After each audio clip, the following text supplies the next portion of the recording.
In 1991, the PAC's Military High Command launched Operation Great Storm. Farmers and their families started dying on the Free State and Eastern Cape platteland. One of those who died was the elderly Mr. J.J. Fourie. He was ambushed by 4 APLA members late one afternoon here at the gate to his farm Stormberg in the Verkeerde Vlei district.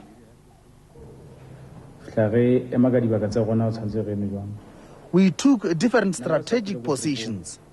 He came back from town at about 6 o'clock.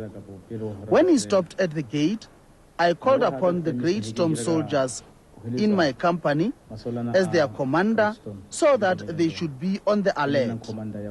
On his arrival, after opening the gate, as he, Mr. Fourie, went back to the car, I attacked him with the gun. After he had fallen, I called upon Magoda and May to come and pick him up and put him into some bushes nearby. I called Mr. Petros Nkwedi to catch the white woman. Mr. Fourie's female companion, Mrs. May, was not killed, but taken back to the homestead and assaulted. The 4 men then robbed the house. We found the firearms, the 2 firearms. There were 3, including ours. We also took clothing and we took old coins. The car was to be sold in Lesotho so that the money that we get from that should be used to buy arms in order to further the struggle for APLA. So, the money remained with you, the clothing remained with you, the motor car remained with you. And what about the camera you stole? Where did that go?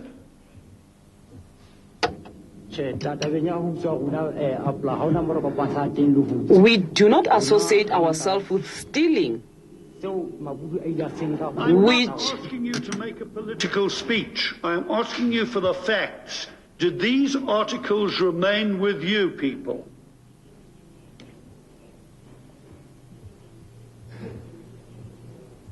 Yes.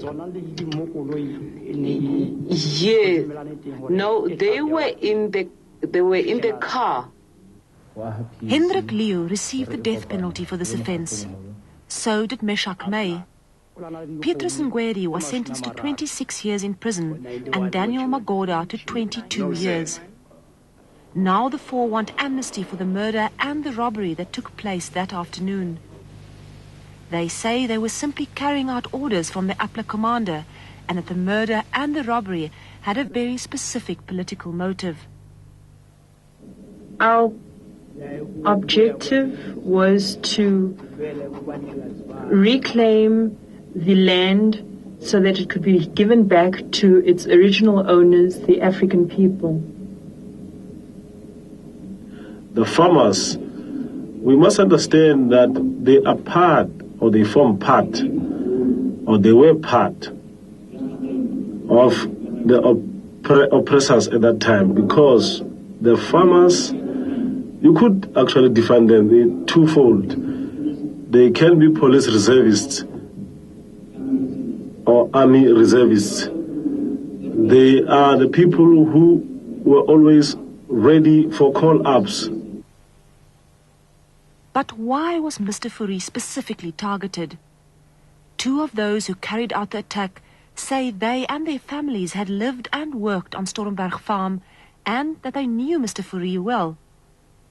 Was he a simple military target with a political motive, or were there elements of personal revenge to the attack? Every morning when he found us in the stores, he wanted us to say, "Good morning, sir." But I wanted to know, why doesn't he greet us first? Because he found us there as Africans. He should greet first. We used to fight over that because he wanted me to greet him first and say, "Good morning, sir. More pass." Briefly, Fourie didn't have a good relationship with the Africans. because he had a big role in the oppression of the white people.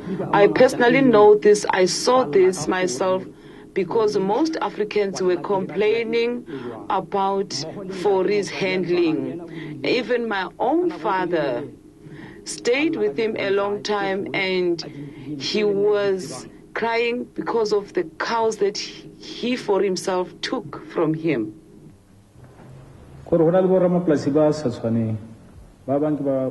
All farmers are not the same. Some of them have sympathy for Africans.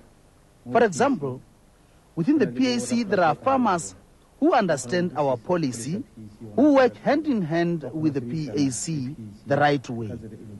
Such farmers are known, especially those who are not harsh to Africans, and as a result, would not be attacked easily. I used to stay at Fourie's farm. He used to have bad human relations with his workers. But as a soldier, I cannot use the fact that I knew him as an excuse.